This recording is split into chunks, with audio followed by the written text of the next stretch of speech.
I've never understood, honestly, I sit on the other side of the table, right? So I was just reading that over there. There's a difference between knowing the path and walking the path. And I was just thinking when I came here, like, how true that is. Because I know the path, but I obviously haven't walked the path. So, so I was just wondering, I was hoping some of you could tell me. I'm sure there's people here that have used alternative therapies. There always is. Like, people have tried, most people have tried at least one alternative therapy, if not more. And many people have tried more. I have some ideas about why that might be. But I was hoping you can tell us more. Because obviously my telling people doesn't work very well.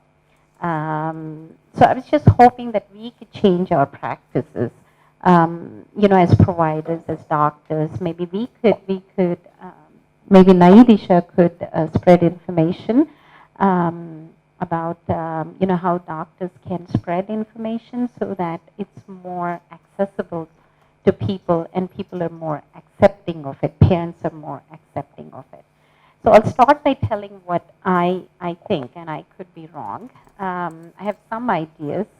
I think that there's still professionals spreading misinformation. I think that's number one.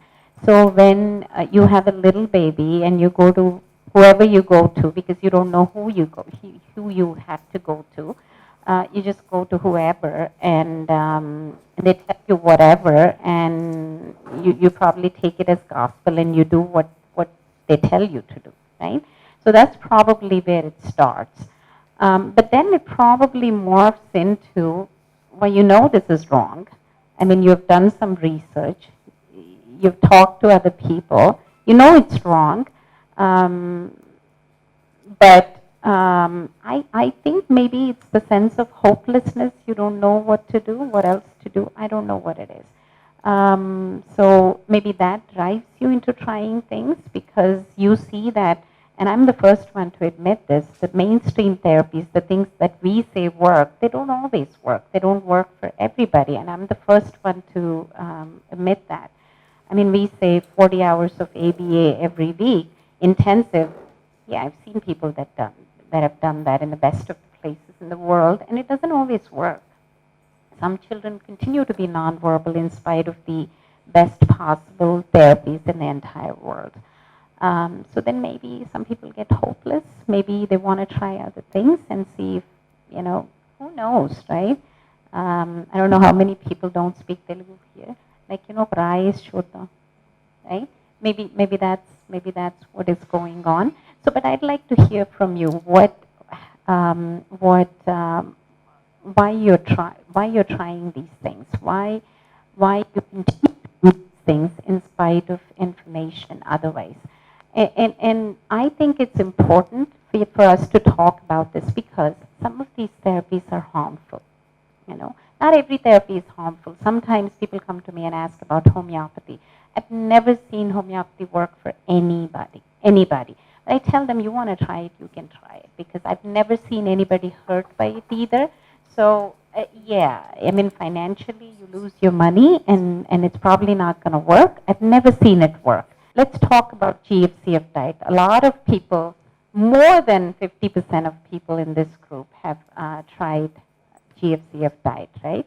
So people think, what's the harm in trying GFCF diet? When doctors prescribe it, I've seen some doctors give you supplements, and that's actually not a very bad thing because you're removing milk, no calcium, because primary source of calcium for a growing child, at least in our diet, is milk, right? What child is going to sit and eat like loads of spinach, right? I don't do that. So you take away the major source of calcium in their life. So then you got to replace it with some calcium. You got to give them vitamin D. You got to make sure that their protein is okay if you're taking away a lot of the protein stuff. So I've seen some doctors replace that. I've seen some doctors give you unnecessary stuff, even with the GFCF diet. Some of it is unnecessary. But I've seen, what is really, really scary is I've seen, I'm sorry to say this, like, some special educators, some therapists just tell you to do the diet, and I've seen like a piece of white paper, just a white paper, no letterhead, and there's no signature as to who is doing it, so there's no ownership of anything, where they just write all the foods that you're supposed to not be giving your child. And we have had kids that got hospitalized with malnutrition. In those cases, because the therapists have no idea what it can do to the child's body, a growing body. At least a medical doctor has a little bit of a knowledge, but I've had kids that were admitted in the hospital because of that.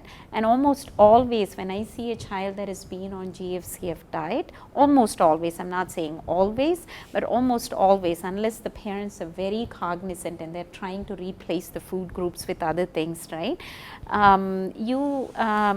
What you see is a stunted growth. The kids are usually much thinner than their expected weight, much shorter than their expected height, and I see this consistently.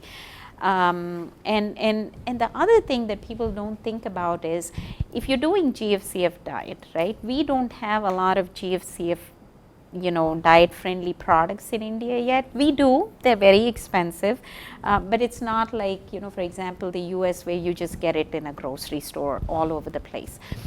So then the amount of time and, well, forget about the money, even if you can afford it, the amount of time, energy, thought that the mother puts into providing the child that diet, and then the battles that go into feeding the child that food, right?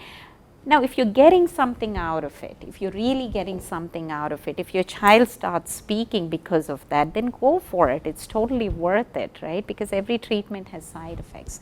But when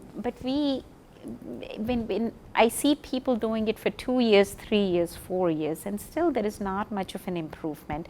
And whatever improvement that they have, it can be attributed to the therapies that they're in.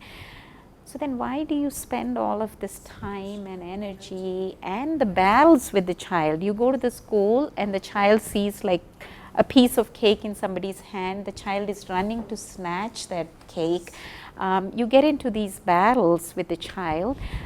What is the point of all of that? Your time is better spent in probably learning some therapeutic techniques, probably getting like an online training in behavior therapy techniques.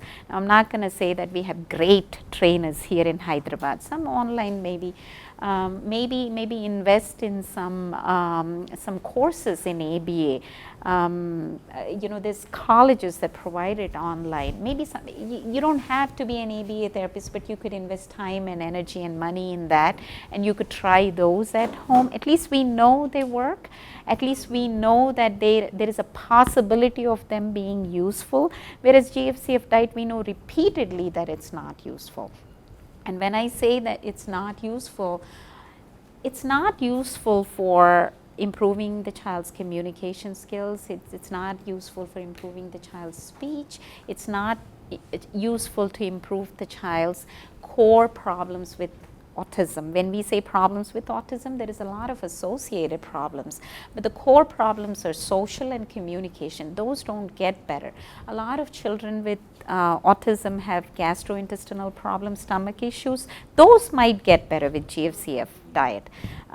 Constipation for some kids gets better, they're gassy, that gets better. So there are gastrointestinal stuff that gets better, and you can weigh if that is something worth doing. But to do it because you think the child's autism will go away, in face of evidence that it doesn't, it's not worth it. But people do it repeatedly. So I guess what I'm asking you guys is, if you have done it and if you have been in this situation, why do you do it? Because I think majority of you already know in your heart, in your brain at least, that it doesn't work, don't you? Actually, we have not tried, but actually we have really not tried, because I myself don't feel like not giving milk and all. The therapist that my son goes continuously as much as they say, the hyperactiveness will be reduced. Which is probably true, because if you take away the sugar in the diet, the hyperactivity does decrease a little bit. And I think with the poor diets that the kids have, they don't have the energy to move around as much. So yes, that's probably true. But to decrease the hyperactivity to a certain extent, are you willing to put up with all of the things that we just talked about? Actually, I myself have never gone even every therapist, not every therapist, I have been from 2 years with the same therapist. Right. I don't change it. I have seen some improvement initially, so I don't change The therapist, yeah. and all. But though you say continuously, they asked, he doesn't take sugar or anything, but chocolates at times, Right. they asked me to stop milk and products. Right. So which I didn't do it. Right. I said that is required for him for the calcium, I don't want to do it. Right. I was so strong for that, but when I see him hyper most of the times, I feel, am I doing good to him? I was still confused in that actually. So how many of you have done GFCF diets? Right. Have you only for 6 months, and you didn't see any improvement? My child is now 9 years old. My child is now 9 years old. I did when he was 2.5 or something. I was in Finland. So in Finland they told me to try it. I tried only till 5 years after that. And you didn't find any improvement? Now he is eating everything. Yeah. Did you think that the hyperactivity decreased with it? Actually he was very small and he is still not that hyper. He is Right. mild autistic. So. But we supplemented it through soya milk. So, but what I found now is we have stopped soya milk also now. We are just giving him pure like cow's milk. So with cow's milk I found a little reduction in his weight. But with soya milk I found he got weight because soya milk has a lot of sugar in it. Right. So, but now I am giving him everything, whatever it is. So you didn't see a significant difference in Because he is still normal. Right. Speech delay. right. Did anybody see a significant decrease in hyperactivity? I think that's your answer. You know, there is what I usually hear from parents is that there is a little bit of decrease in hyperactivity with GFCF diet. It's not significant enough where it's worth doing all of that and risking all of the things that go with GFCF diet. There is a decrease. I mean, I see it in practice. They say there is a little bit of a decrease in hyperactivity. It's not enough where you see any measurable improvements in anything, and that decrease in hyperactivity can, I think, be brought about by just doing good behavior therapy. Sometimes if the child is so excessively hyperactive, you can try medication. And if a child is that excessively hyperactive, your GFCF diet is not going to do much anyways, right? So the answer is yes, there will be a little bit of a decrease in hyperactivity in practice, right? In practice there is a little bit of a decrease, but it's not worth putting yourself or your child through all of that for that little bit of an improvement, right? So, yeah. I just wanted to add to what you said. Yes, I did see a decrease in hyperactivity for my son. He's 18 now, and I've been doing it on and off. Now I'm on a decreased GFCF diet. I give him curd and I give him roti sometimes. But he had a lot of acid reflux and gastrointestinal problems, and that is kind of not completely resolved, that is lessened to quite an extent. Yeah. So sometimes what you see is if the GI problems are less, the child is less irritable. So the perceived improvement is because of the GI problems. And So right. he's happier Yeah. and he's calmer because of the problems used to make him very uncomfortable. Right. His concentration Right. suffered. Right. And another thing I want to say is like GFCF diet, as you guys know, is gluten free and casein free, right? You know this, right? But a lot of times when especially the therapists give you a list, it's not just gluten and casein that they're giving you a list for. They're asking you to remove tomatoes, apples, right? Bananas, mangoes, yeah. I've seen one child where there was no eggs, there was no chicken, there was no mutton, there was no fish, no non-vegetarian, basically no non-vegetarian, and all of the fruits except I think pears and guavas, right? Those are the two things that can stay on the list. Everything else is gone. Papaya they can eat. Yeah. So 2 or 3 fruit, everything else is gone. Diabetic diet foods. but there's no protein, so it's not really diabetic, so I don't know what it is. So but people give you this list, and it's not even GFCF diet, it's not even GFCF diet. Those are the fruits which they don't want to eat. Those are the fruits even which we Yeah, don't yeah, want to eat. true, yeah, yeah. I would like to share my experience actually. I want to share my experience because I have a 17-year-old son. Right. He's 17, so I just want to share my experience, what I went through with the Right. GFCF. So as you said, when I came to Hyderabad in 2006, there was nothing here. Right. So whatever the doctors asked me to do, I had to do it because I was not knowing anything what to do with him. So yes, the GFCF came into my life during that time, 2006, 2007 I believe. Yes, I wanted to give it a try because I didn't know what to do. So 3 years I did the GFCF diet with me, and because I'm a North Indian, it was very difficult for me. Right.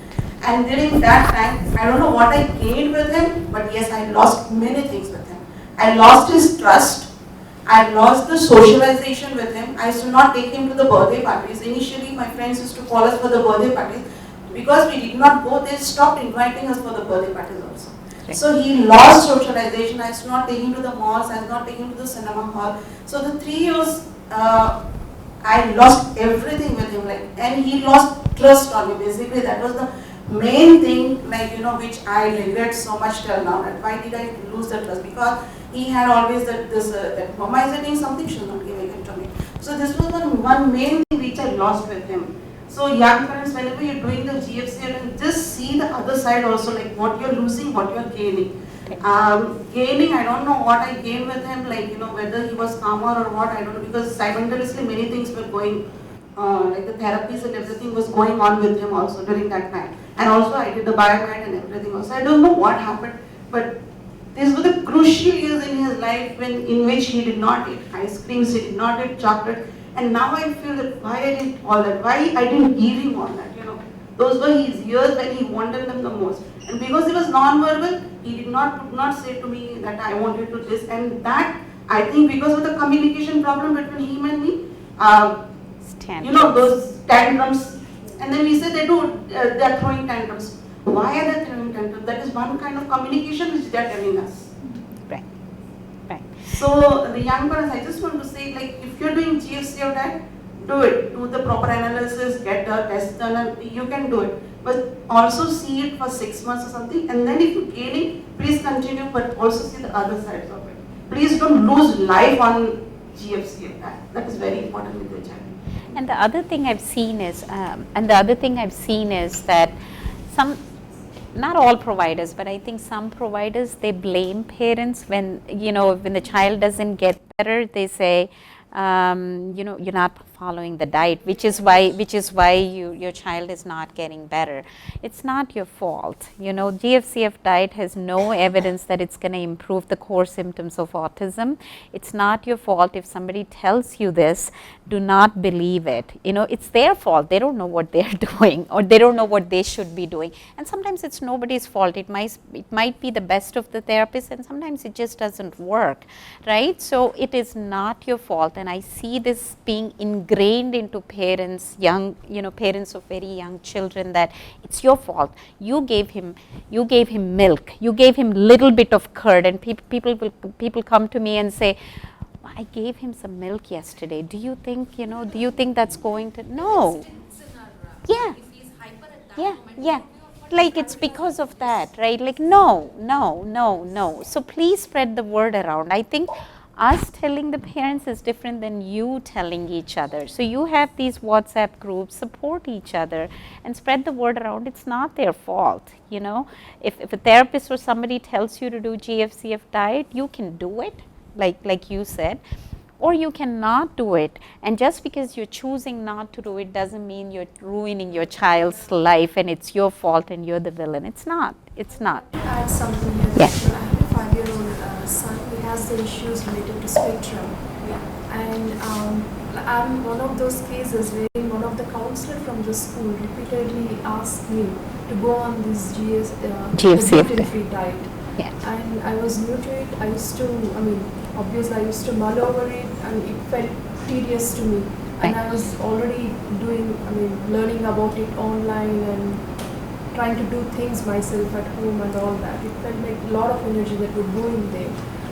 Then around four, he was diagnosed actually. I just cut down milk.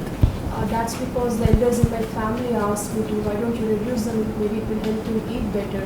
I just cut down the milk, like 1 glass of milk per day. And he started eating a little better, maybe that was also age. And I also got him started on behavioral therapy classes. And over this year, a lot of changes have happened.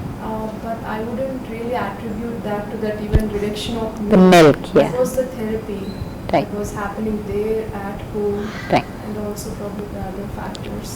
And it's well known that after a certain age, even the pediatricians ask you to reduce the intake of the milk so they can eat more solid food and a variety of food with a lot of vitamins and minerals. So I think you did the right thing. You didn't eliminate any food groups. You did the right thing for that age. Yeah. So. Hi. Oh, no. Go ahead. Sorry in case if I missed when you answered that question. So my child is like 10 years old. So we've been following GFCF diet for quite a long time. And almost from the age of 6 months, we haven't given the milk to her till now. 6 months? 6 months. When she was from 6 months till now. Was she diagnosed at 6 months? Yes. Who made a diagnosis at 6 months? Not exactly autism, but she started showing the intestinal gut issue. Gut issues. Severe motions and severe issues with the gut. So does she have allergies? Was she diagnosed with some kind of? Lactose allergic. Yeah. So then, yeah, that's a good reason to eliminate milk. Yeah. So we eliminated and slowly when we have identified that at the age of 3 or 4 that autistic, then we started following this GFCF diet. So I'm really confused as to balance this strike, what to give, what not to give. Sometimes we follow GFCF diet, we really see improvement. She's much better in behaving. There are no gut issues, but emotionally she's going down when we avoid certain food items. Then we started giving it.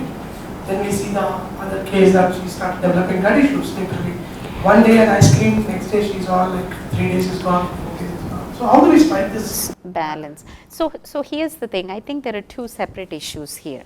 One, GFCF diet for autism. But the other thing is, I think what your child's issue has nothing to do with autism and diet, right? She's allergic to certain foods, right? So your doctor, like gastroenterologist, will tell you to eliminate certain food groups, and that's not because those food groups are going to harm her autism symptoms. It's because she can't take those. Like if I'm allergic to, I don't know, if I'm allergic to shrimp, for example, right? So my doctor will tell me not to eat shrimp because it physically hurts me. Some people have really bad food allergies. So there are bona fide allergies to milk, right? Your daughter sounds like she has milk allergies. There are bona fide allergies to casein and gluten, even gluten in wheat. So in those cases, intake of gluten, whether it's in wheat or other things, right, it's actually hurting your child physically. And in those cases, it is valid, reasonable and needed to eliminate those food groups from your child's diet. Is it going to set up battles? Yeah, it's going to set up battles. But do you need to do it? Yeah, you need to do it because, I mean, again, any intervention, whether it is medication, whether it is a diet, whether it is a procedure, it's a balance of risks and benefits, right? I always like to tell people, right, we all drove in traffic this morning, in Hyderabad traffic, right? And we all know how terrible that is, right? And people get into accidents all the time. We all took the risk of getting into that accident this morning, right? There's always that risk, I think, in any traffic, but especially in Hyderabad traffic. But we said, okay, I will take that risk because I wanted to get here today, right? So we said, okay, this is the risk, this is the benefit. To me, the benefit outweighs the risk, right? So in case of your daughter's issues, right, if she actually has bona fide allergies and your gastroenterologist is telling you to eliminate certain food groups, the risk of her throwing tantrums, the risk of the behavioral issues and the risk of you guys being tired all the time because of those, you probably, it's worth taking those risks because your daughter is being physically harmed by those by those substances. Now, I think what the point I'm trying to make is, in case of autism, the benefit is not really there, or at least it's not there as much as we want it to be there, right. So then what's the point of taking the risk, right? Again, let me put it this way. If you drove in all of that traffic, and if I wasn't there here, would you come? Would you drive in that traffic? Would you just drive in the traffic to sit in this empty room here? You wouldn't, right? So that the benefit of coming here, there is no benefit of coming here. Why would you put yourself in that stupid traffic, right? So that is the analogy. So that's exactly my point. Like, when we take so much pain, so much stress in maintaining that, do we see the light at the end of the tunnel? Is there something for us after if I maintain that next? The diet? The diet? It sounds like in your daughter's case there is, because, and again, I don't know what the status of allergies is. There is no light at the end of the tunnel with the autism symptoms, with the diet. You keep doing the diet doesn't mean your daughter is going to be cured of the autism, right? So there is no light at the end of the tunnel if you're asking me about autism. Now, about allergies, you got to talk to the gastroenterologist and you got to ask him or her, do we still need to do the diet for that? Do we still need to do it? Like, is she still allergic? Some kids grow out of allergies. Do you think we still need to withhold milk? Do we need to withhold gluten? Because some kids have allergies, they have celiac disease. I think it's less in our community, but there is celiac disease, which is bona fide allergy to gluten, right. So you need to discuss that with your gastroenterologist, and if the doctor says, no, you can't still feed her those things, you can't, because she is allergic to those. But if you're doing it for autism, if your gastroenterologist says there's no point, she doesn't need for you to be following any diet, then don't do it, because with autism, like I said, in your words, there is no light at the end of the tunnel with the diet. There is no light. You can stop doing it for autism, right? So basically you have to eliminate and you have to suppress the allergies, which is a whole different specialty. It's a whole different treatment, has nothing to do with autism. So if your child has allergies, by all means eliminate those foods.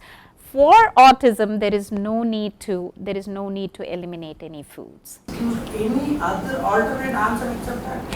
Why is that? Even why I am telling this is so generic. Not only therapists, even the doctor, even the neurologist, or anyone else talks what was the different food you given.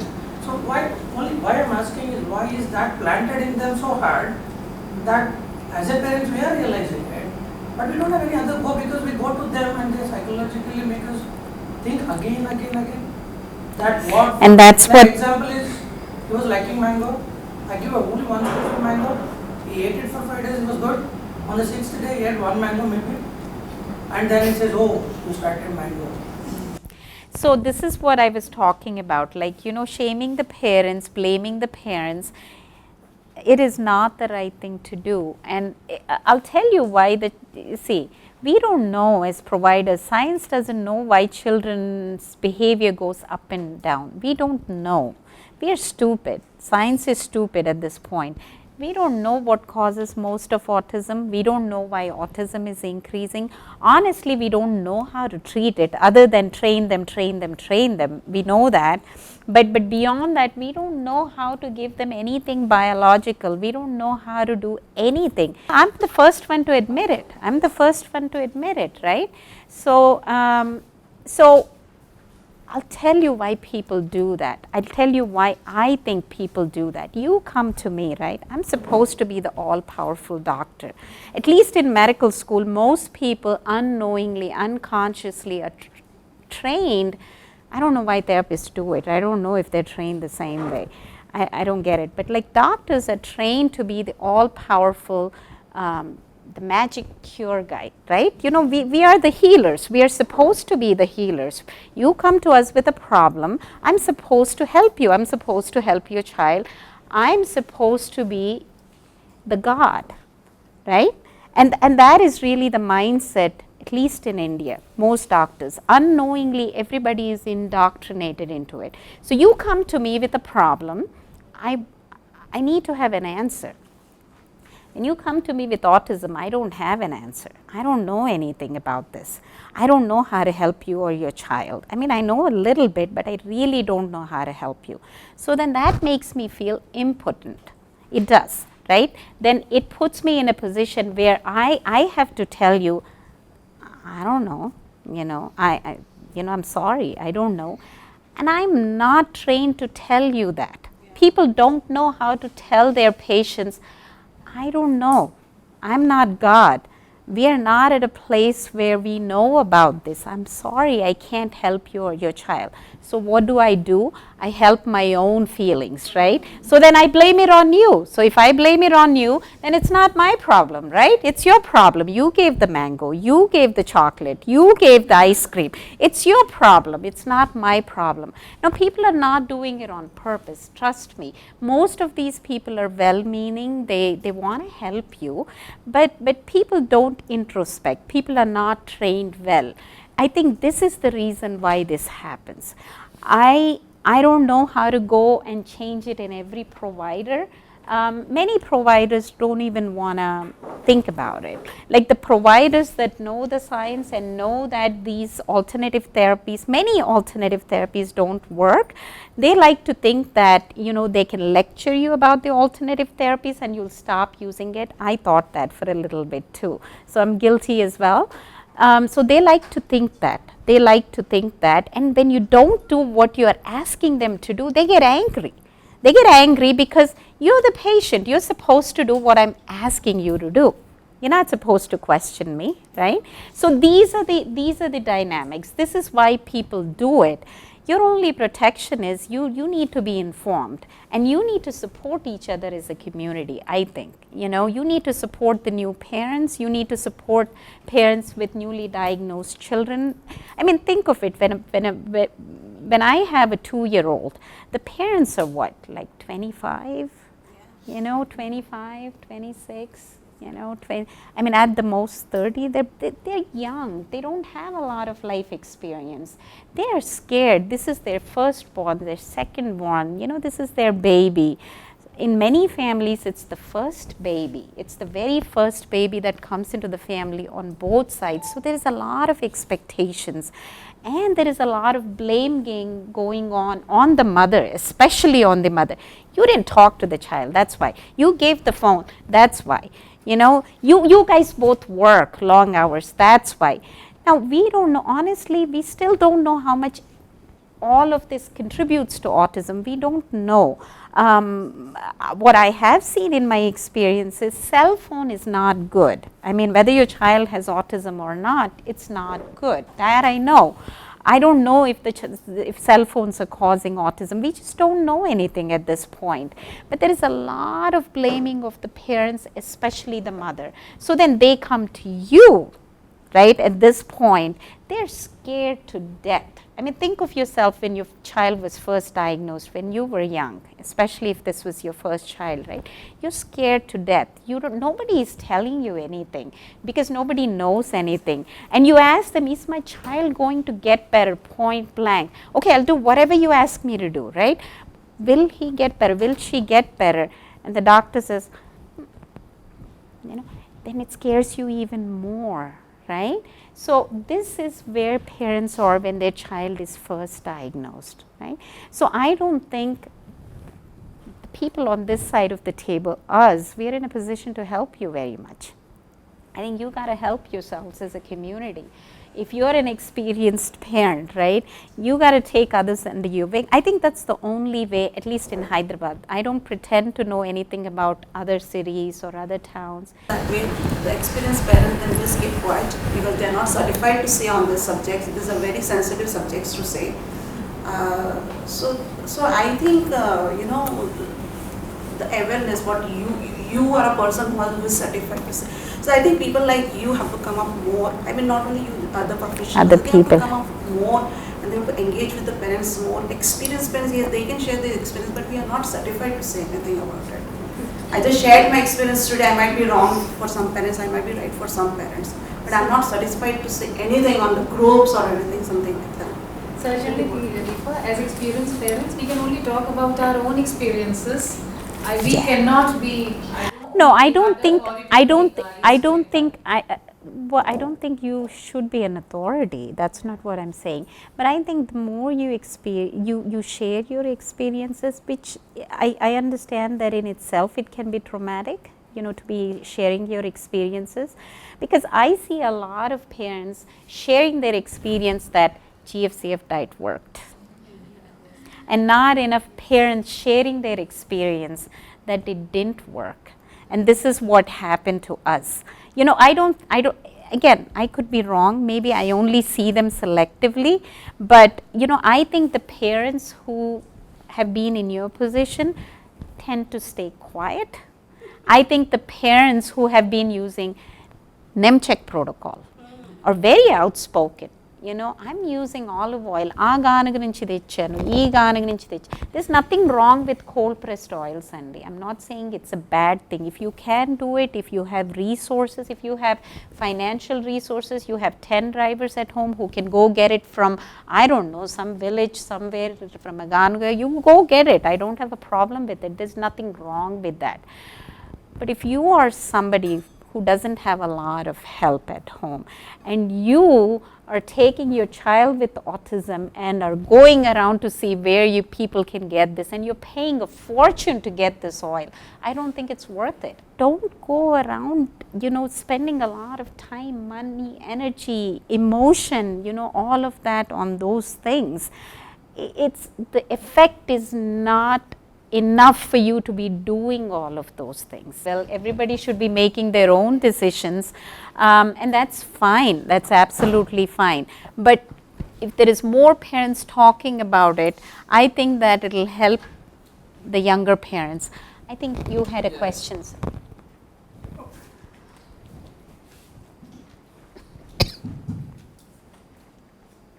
I feel like parent is the best doctor for autism.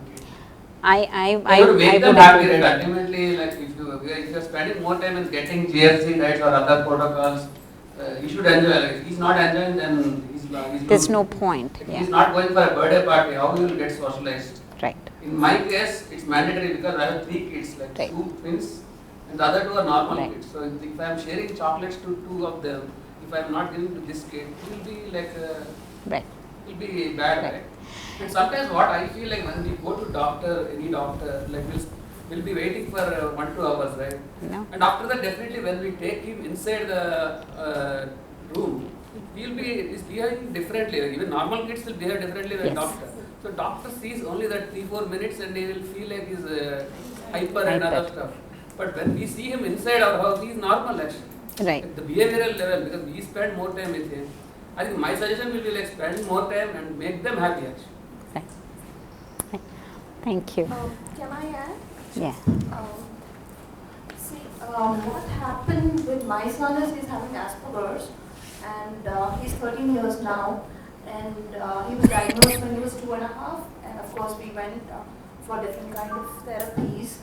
But later on, the reason why I came into special education and equipped myself is because I wanted to help my son, right? And what I felt is over the years, the therapies also, not every therapy works. You have to go, what happened with me is I went with a symptomatic treatment and with a diagnostic treatment. That actually worked for me. So as you say, parents, you need to understand yourself what works for your child, what doesn't work for your child, and then give the therapist also, hear to the therapist, but then you should do what you feel that this best works for you. Right. Everybody's journey is different. Absolutely. Everybody's child is different. Absolutely. Yeah. Yeah. We have learned about like GFCF is not working, maybe homeopathy is not working. Then the straight away question is like What works? Yeah. So, like I said, right, the only thing we have any kind of scientific evidence for is behavioral treatments. Now I'm not going to say just ABA, but like, you know, behavioral treatments. ABA is just the most researched and best researched. I think the reason it is best researched is it had a very strong person behind it that was pushing it. It lended itself to being manualized, it could be protocolized, and some just can't be. So it was researched very, very well, and we have like tons of papers, scientific papers, tons, as opposed to, you know, failed studies on GFCF diet, that it works. The prerequisites are we got to start very early on. The earlier the better, and some of you have worked with me. I always say there's no harm in starting early. We don't have to make a diagnosis, but I mean, you got a child that's 14 months, 15 months, you want to start, I'm not going to stop you, because the sooner we start, the better it works. The more intensive it is, the better it works, right? You know, the more number of hours you get, the better it works. And this goes without saying, but I think we have to say it here, because, you know, the more Actually, at 14 months or 15 months, we don't want to accept that the child is. I know. So this is what I do. Like I said, you know, when parent comes to me, I say, and this is true, I don't want to be making a diagnosis at 14 months, because I've seen kids without any treatment, they get better, but God forbid your child is in that category where they're going to go on to develop autism symptoms later on. I don't want to lose the opportunity of helping that child. You don't have to call it anything at 14, 15, 18 months. You don't have to say it's autism. Nobody knows that it is autism for sure in many cases. And I have seen kids who have just gotten better, you know, just with home interventions and stuff, right? If they're different than children that are developing autism, again, we don't know, right? We just don't know. So the only argument that I have and that I tell the parents that come to see me is, you got nothing to lose. You do it. You don't have to think, say to yourself or to anybody that he or she has autism, right? You know in your heart there is some delays, right? Otherwise you wouldn't even be thinking about this. You know that there is, I don't know what delays, maybe social delays, maybe speech delays, maybe the child is not responding to name. There is a problem. You don't need to call it anything until the time comes, if the time comes. But the whole point is that the time may never come. If you intervene now, hopefully your child is going to be one of those children that will just not have any symptoms later on. So and a very, very important thing is the skill of your therapist, whether they're trained well. And unfortunately, I know that I tell everybody this, and I can show you papers, but then what's the point if you don't have a good therapist? And we don't have great therapists in Hyderabad. And the few, you know, centers that actually have certified people, and there is like a handful, experienced parents know this, they're so full and bursting at the seams that they don't have time to give the slots, and they just don't have time to give the kids they have.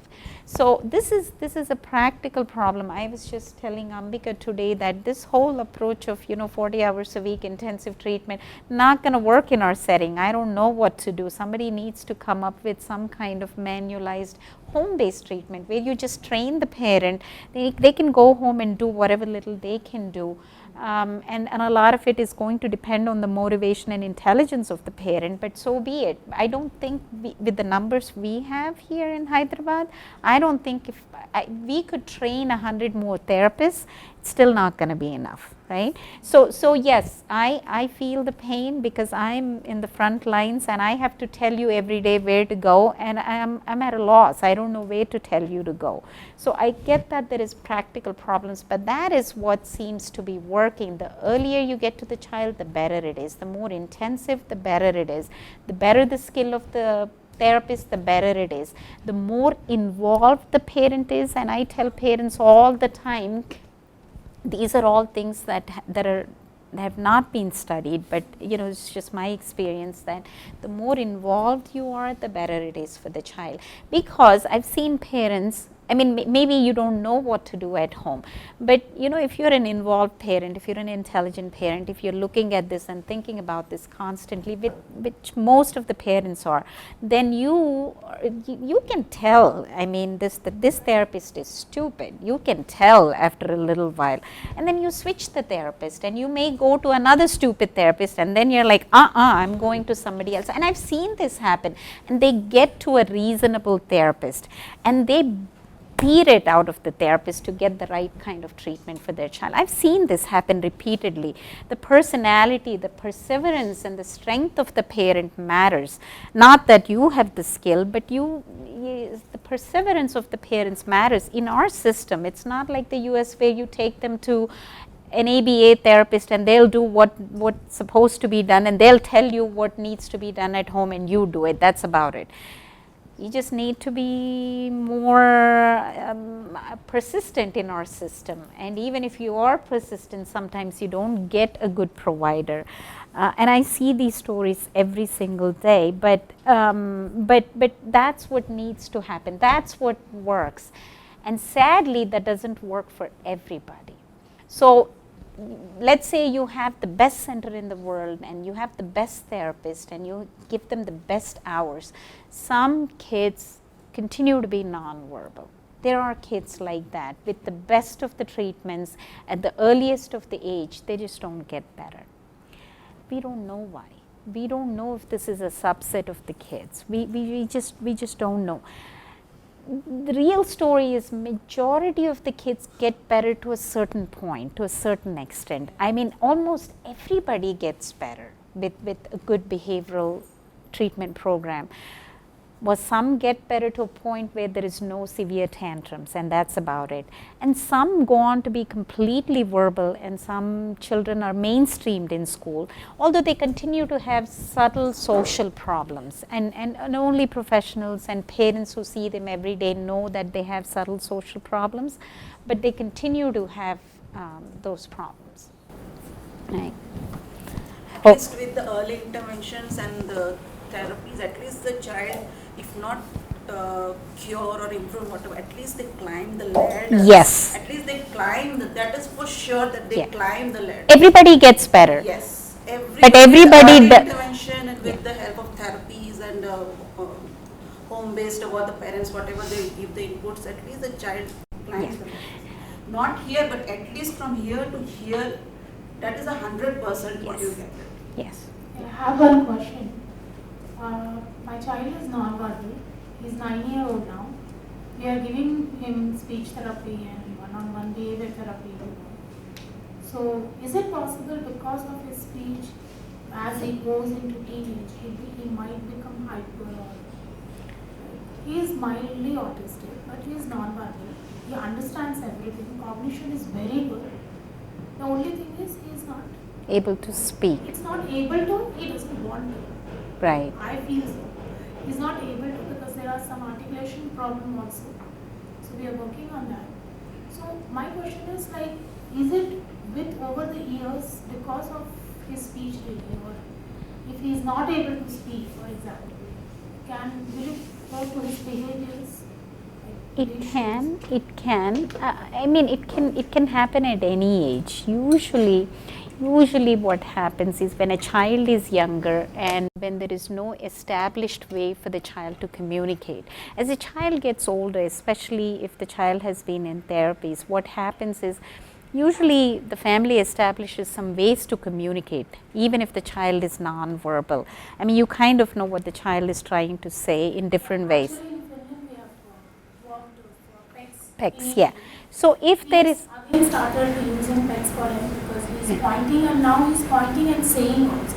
Right. So as long as there is some established way to communicate and tell others, at least when he is distressed, usually that doesn't result in tantrums, usually.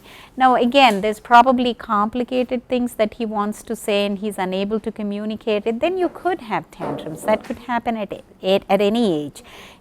I don't think it's related to the age. That particular part, I don't think it's related to the age. Any hormonal changes will We were just talking about this around teenage. I don't know if it's hormonal changes, but I think that it's life changes also. Up until then, they've gone to therapies, they've gone to school maybe, and now maybe they don't fit into that school anymore. And we don't have schools that handle all the kids, good schools at least. So their life is changing. The way they're treated at home is changing a little bit. You know, all of these things, yes, we do see, I see some increased tantrums around teenage, late teenage. Usually that kind of like, you know, uptick subsides once they get into 20s and, you know, they're going into their adult lives.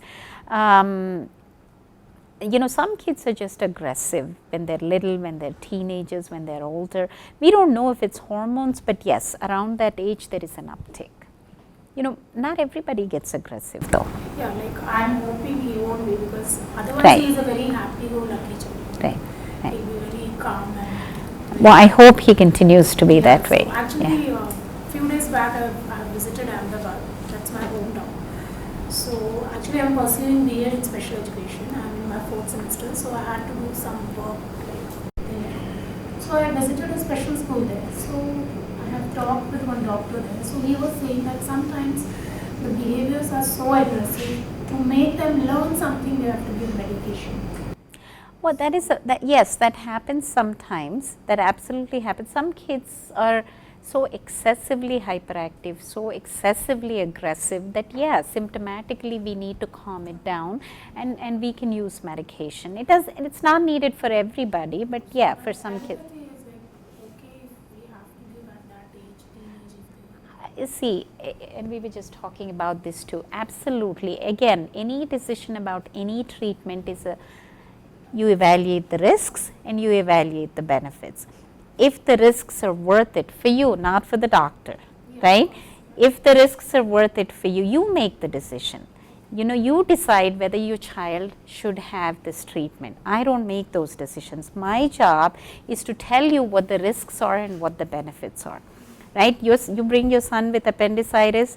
If I'm the surgeon, then I tell you, ma'am, it could burst and your son could die. The risk of having the operation is then, you know, whatever little possibility of infection, you know, even with operation they could be severe, but this is the chance, you make the decision, and you obviously then go for, okay, just get it out, right? So the role of a doctor is to tell you the risks and benefits of a particular intervention and what are the chances of that particular intervention working. Right? And what is the most reasonable intervention in the doctor's opinion? That is the doctor's role. In the end, you make that decision. Now, if you come to me, then I would tell you, well, there are medications to calm the aggression down, but they might cause increased weight. You know, there are some other issues with the medication. We don't have to go into the details, and then you make a decision. Well, the aggression is not so bad where I risk the weight gain. Oh my God, the aggression is terrible. It doesn't matter if he gains weight. We just have to get it down. That's how you make a decision of any treatment. Right? So, yes. Thank you. Madam, what is your opinion on ILS